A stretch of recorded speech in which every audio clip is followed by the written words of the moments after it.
सभी स्टूडेंटों को मेरी तरफ से गुड मॉर्निंग। और आज हम लोग जो है कंपोजिट मैथमेटिक्स क्लास सेवेंथ में हम लोग जो है कल पढ़े थे properties of integers. In properties of integer में सबसे पहली प्रॉपर्टी हम लोग पढ़े थे क्लोजर प्रॉपर्टी। इसके बाद सेकंड प्रॉपर्टी पढ़े थे कम्यूटेटिव प्रॉपर्टी और तीसरी प्रॉपर्टी पढ़े थे आइडेंटिटी प्रॉपर्टी। आज हम लोग जो है चौथी प्रॉपर्टी पढ़ने चल रहे हैं एसोसिएटिव प्रॉपर्टी।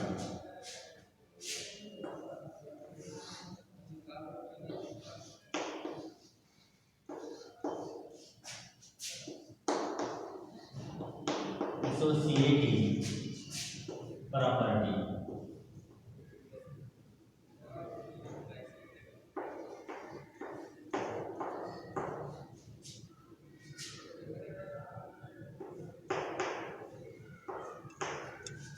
देखिए, एसोसिएटिव प्रॉपर्टी क्या कहता है कि if A B and C are three integers, if A and B are three integers, then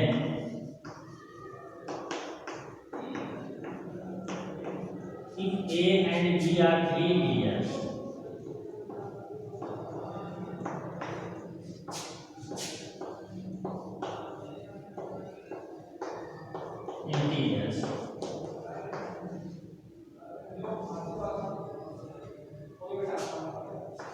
then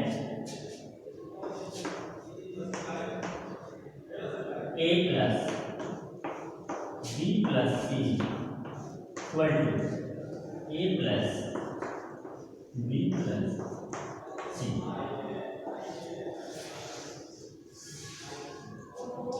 property of integer में जो फोर्थ प्रॉपर्टी होती है एसोसिएटिव प्रॉपर्टी, एसोसिएटिव प्रॉपर्टी के एडिशन में हम लोग देखेंगे कि अगर हमको हमारे पास जो है थ्री इंटीजर्स हैं A B and C, associative property ये कहता है कि if A B and C are three integer then addition के अकॉर्डिंग इसको देखेंगे ए प्लस यहाँ पर bracket B plus C equal to bracket A plus B plus C. कहने का मतलब कि पहले ये इंटीजर यहाँ लिखा गया है प्लस लगा हुआ है, दोनों इंटीजरों के बीच में ब्रैकेट लगा हुआ है, इस इंटीजर और इस इंटीजर के बीच ये इक्वल होगा अगर पहले और दूसरे इंटीजर के बीच में ब्रैकेट लगा दें और तीसरा इंटीजर विदाउट ब्रैकेट लगे तो ये आपस में इक्वल होते हैं। मतलब कि इस इंटीजर में एसोसिएटिव प्रॉपर्टी में जो एडिशन होता है, एडिशन में ब्रैकेट से उसके वैल्यू के मान में कोई परिवर्तन नहीं होता है। मतलब ए बराबर अगर मान लीजिए 5 माने, बी मान लीजिए 3 माने और सी मान लीजिए 2 माने, तो यहाँ पे इसमें अगर हम रखें तो 5 plus 3 plus 2 equal to 5 plus 3 plus, यहाँ पे देखेंगे 3 2 5 5 5 10 हो जाएगा, यहाँ 5 3 10 हो जाएगा। तो कहने का मतलब एसोसिएटिव प्रॉपर्टी के अकॉर्डिंग अगर थ्री इंटीजर दिए गए हैं ए बी और सी, ये तीनों इंटीजर अगर दिए गए हैं तो एडिशन के according first integer plus bracket में second integer plus third integer equal to bracket first integer plus second integer bracket close plus third integer के इक्वल होगा। बात आपको समझ में आ गई होगी। अब इसके बाद जो है एसोसिएटिव प्रॉपर्टी में मल्टीप्लिकेशन हम देखेंगे। एसोसिएटिव प्रॉपर्टी में मल्टीप्लिकेशन क्या कहता है कि if A B and C are three integer then A multiply, then if A B C are three integer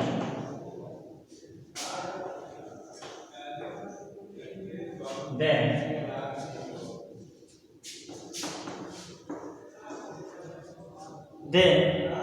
multiplication में इसमें क्या कह रहा है a multiply b multiply c, ये इक्वल होगा a multiply b B multiply C इसके equal हो। इसको आप एग्जाम्पल के तौर पर भी देख सकते हैं। एग्जाम्पल के तौर पे अगर कह रहा है कि अगर ए को मान लीजिए हम 6 माने, बी को अगर 5 माने और सी को अगर मान लीजिए 2 मान लिया, इसको में रखेंगे तो 6 मल्टीप्लाई 5 मल्टीप्लाई 2 इक्वल हो जाएगा 6 मल्टीप्लाई 5 मल्टीप्लाई 2। कहने का मतलब 5 to 10 60 हो जाएगा और ये 60 हो जाएगा। तो कहने का मतलब प्रॉपर्टी ऑफ इंटीजर में जो एसोसिएटिव प्रॉपर्टी कहता है कि अगर 3 इंटीजर्स दिए गए हैं तो उसमें मल्टीप्लिकेशन जो फॉलो होगा a मल्टीप्लाई ब्रैकेट में b plus b multiply c equal to a bracket a और b ब्रैकेट में रखना और तीसरा को ओपन करने से आपस में इक्वल होता है, इसको जो है फॉलो होता है। अब इसके बाद जो है ये चौथी प्रॉपर्टी हो गई। अब हम लोग पांचवी प्रॉपर्टी पढ़ने चल रहे हैं, डिस्ट्रीब्यूटिव प्रॉपर्टी। जैसा नाम से ही स्पष्ट है, डिस्ट्रीब्यूट करना मतलब बांटना, ठीक। तो डिस्ट्रीब्यूटिव प्रॉपर्टी क्या कहता है कि अगर 3 इंटीजर्स दिए गए हैं a b एंड c, सबसे पहले देखेंगे distributive property.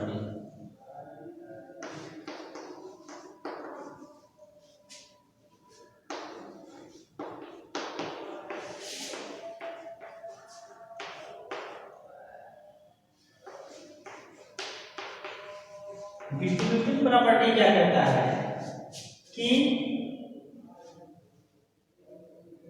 A, B, C are 3 integers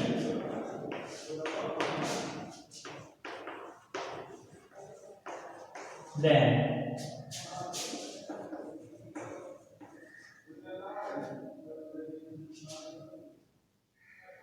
A plus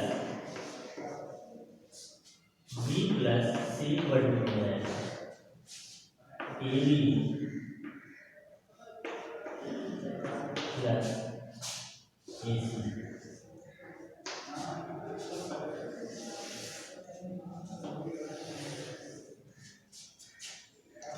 distributive property ये कहता है कि A, B and C are 3 integers then A plus,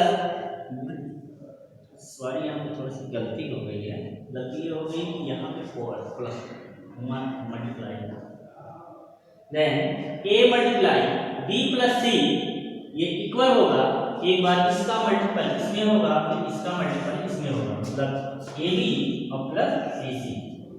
इन सबको ब्रैकेट ओपन करके सबका मल्टीप्लाई कर दिया गया है, डिस्ट्रीब्यूट कर दिया गया है। तो ऐसी प्रॉपर्टी को डिस्ट्रीब्यूटिव प्रॉपर्टी कहते हैं। कहने का मतलब मल्टीप्लिकेशन डिस्ट्रीब्यूटिव ओवर एडिशन, इसका जो मल्टीप्लिकेशन होगा वो डिस्ट्रीब्यूट करेगा ओवर एडिशन को, ठीक।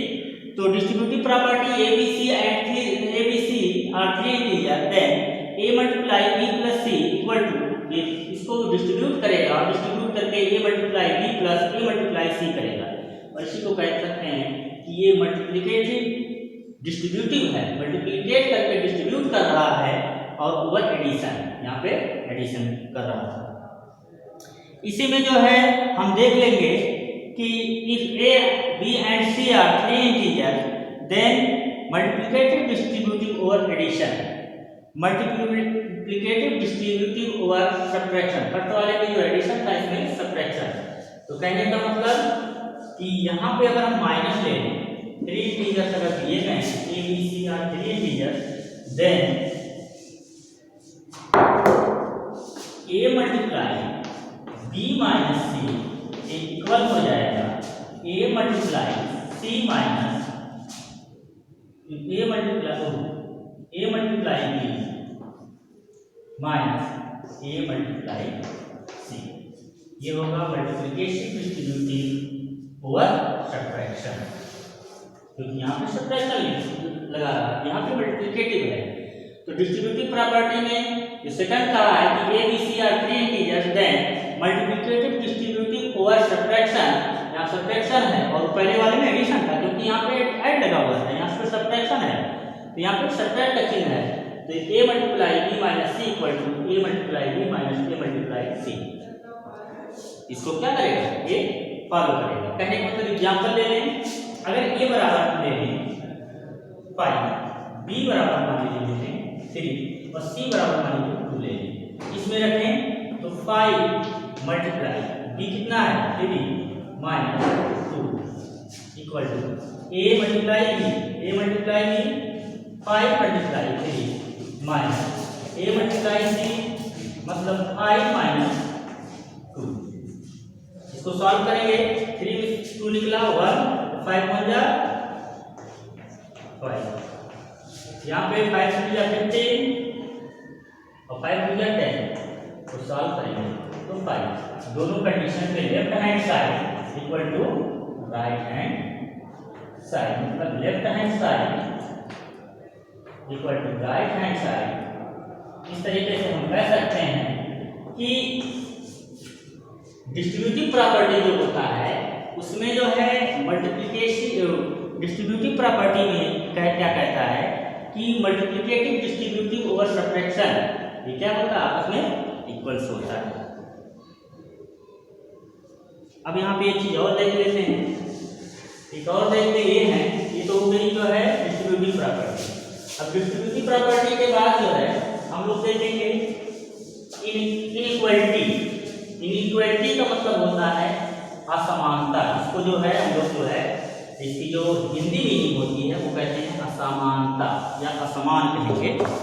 जैसे इक्वालिटी क्या कहता है, सिक्स प्रॉपर्टी है,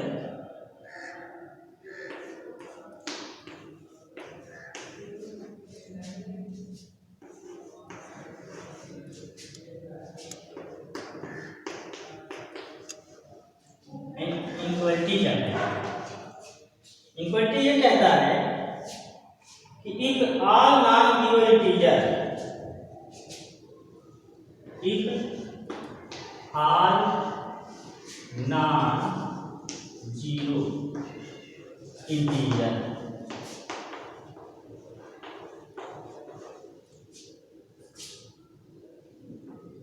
A, B and C, if A greater than B, then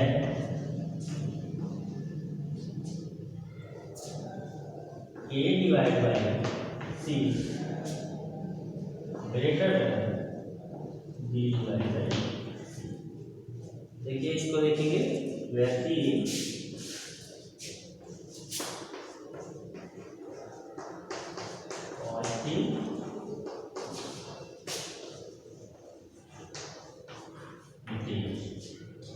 देखिए क्या कह रहा है, इनइक्वालिटी क्या कहता है, if all non zero integer. If all non zero integer का मतलब ये हो गया कि ऐसा इंटीजर जो जीरो ना हो, जैसा कि इंटीजर के बारे में बताया गया है कि जीरो से लेकर इनफाइनाइट तक और फिर निगेटिव तक, मतलब zero and all positive counting number and negative counting number जो है इंटीजर। तो if all non zero integer, non zero का इंटीजर का मतलब होता है कि वो इंटीजर जीरो ना हो, ये पहले कह दिया है। If all non zero integer A B C, ये तीनों जो है ए बी सी हो। ए बी सी का मतलब ये हो गया कि अगर मान लीजिए ए को हम 5 मान लें, बी को मान लीजिए हम 3 मान लें, सी को मान लीजिए 2 मान लें, ये नॉन जीरो इंटीजर हो गया। वही कह रहा है if all non zero integer A B C यहाँ लिख दिया गया है।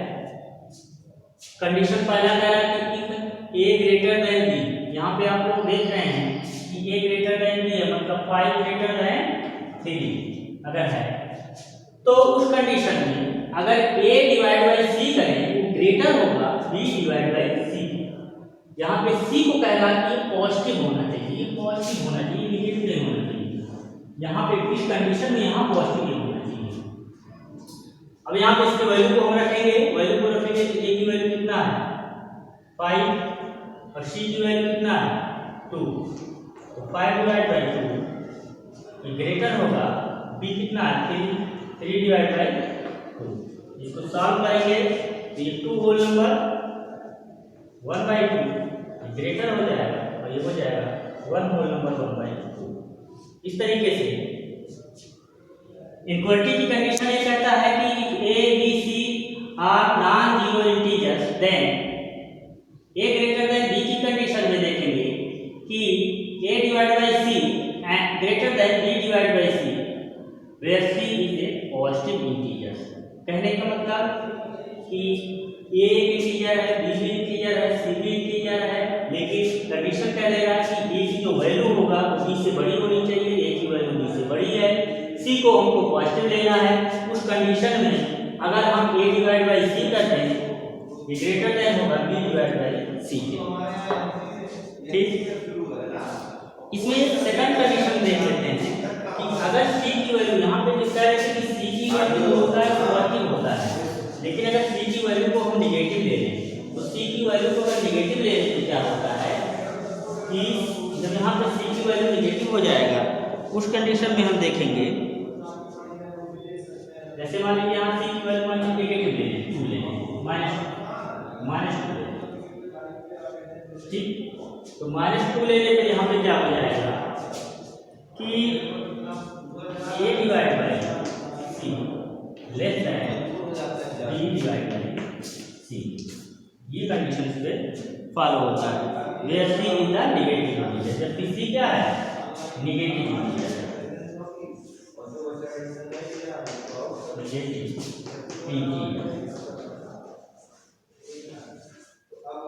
ठीक, यहाँ पे वैल्यू को ले लेंगे, जो वैल्यू को इन सबको रखेंगे तो a की वैल्यू कितना है 5 डिवाइड बाय ये -2 लेस देन b की वैल्यू क्या हो जाएगी 3 डिवाइड बाय, इसको सॉल्व करेंगे तो यहाँ पे हो जाएगा -5/2 लेस देन हो जाएगा, आप देख लेंगे ये वैल्यू जो है, क्योंकि दोनों के डिनोमिनेटर सेम है, जो दोनों के डिनोमिनेटर सेम होंगे उस कंडीशन में इस वैल्यू को -3 में और -5 में, -3 में और -5 में, -3 ग्रेटर देन -5, इस कंडीशन में 3/2 -3/2 ग्रेटर हो जाएगा और 5/2 लेस हो जाएगा। ठीक, एक और देख लेते हैं, इसमें एक चीज़ और देखना है, इंटीजर से बात और मैं बता देना चाहता हूँ कि अगर किसी वैल्यू में 1 को डिवाइड करेंगे, किसी कोई भी इंटीजर है, अगर उस इंटीजर में 1 को डिवाइड करेंगे तो वैल्यू जो है खुद वही नंबर आता है। कहने का मतलब कि if all integer a, then a divided by 1 equal to a and a divided by -1 equal to -a. if all integer है, अगर ये कोई इंटीजर्स है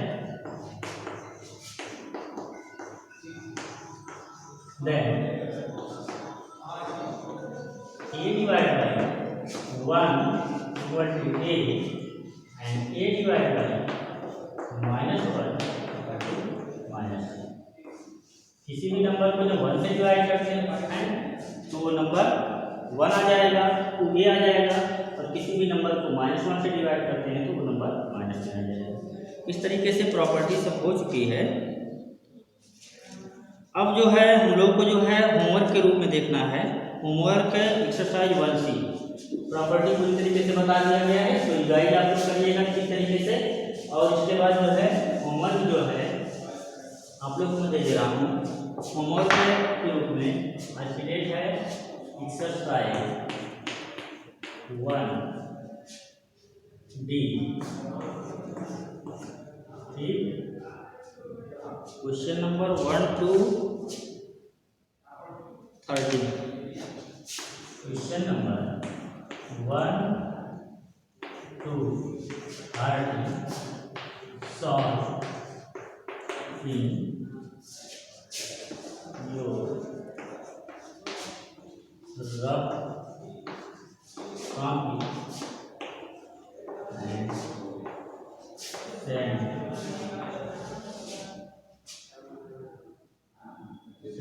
send ग्रुप। ये आपका होमवर्क है आज का। इस तरीके से ये टॉपिक अगर आप लोग ये यहाँ तक लगा लेंगे, नेक्स्ट टॉपिक को मैं जो है कल होमवर्क के रूप में दूंगा।